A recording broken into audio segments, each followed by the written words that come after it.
Patrick Jagou, Sentier d'auteur, la Jagou d'émissions littéraires produite en partenariat avec la Société des auteurs savoyards. Aujourd'hui, j'ai le plaisir d'accueillir Annie Murat. Annie Murat, où êtes-vous née? Êtes-vous savoyarde? Je suis née au Contamine-Montjoie il y a très longtemps parce que je suis une vieille dame et j'habite dorénavant dans les Cévennes depuis une quarantaine d'années. Annie Murat, vous écrivez. À part écrire, que faites-vous dans la vie? Oh, j'ai fait tout.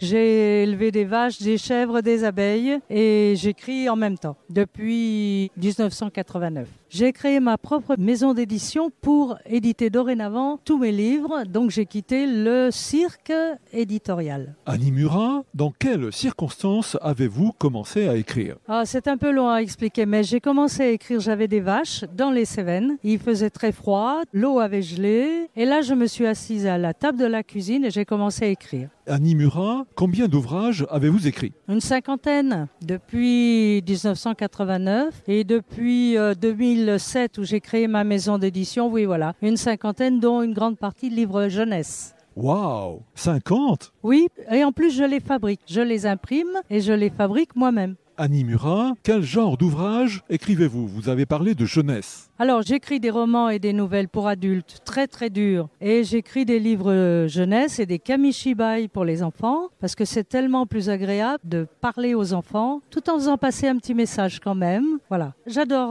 raconter aux enfants. Annie Murat, est-ce que vous voulez bien nous parler de votre dernier ouvrage? Alors, mon dernier ouvrage, c'est un roman graphique, c'est-à-dire un roman avec des illustrations que j'ai édité et écrit avec une graphiste qui s'appelle Annick Delacroix. Et ce livre s'appelle ZAD. Donc tout le monde connaît le mot ZAD, c'est-à-dire à l'origine zone d'aménagement différé que les opposants au barrage de Sivens, à l'aéroport de Notre-Dame-des-Landes, à Roibon, etc. ont détourné en ZAD, zone à défendre. Et c'est l'histoire d'un garçon qui découvre que, alors c'est une invention totale, hein, hélas, qui découvre que les arbres auraient un langage entre eux, qu'ils communiqueraient entre eux pour se prévenir d'un danger, mais bien sûr les pauvres, ils ne peuvent que prévenir puisqu'ils ne peuvent pas s'enfuir. Et donc, il va découvrir ça et il ne comprendra jamais rien à ce langage, mais il va essayer de le communiquer à d'autres arbres en se tatouant sur le corps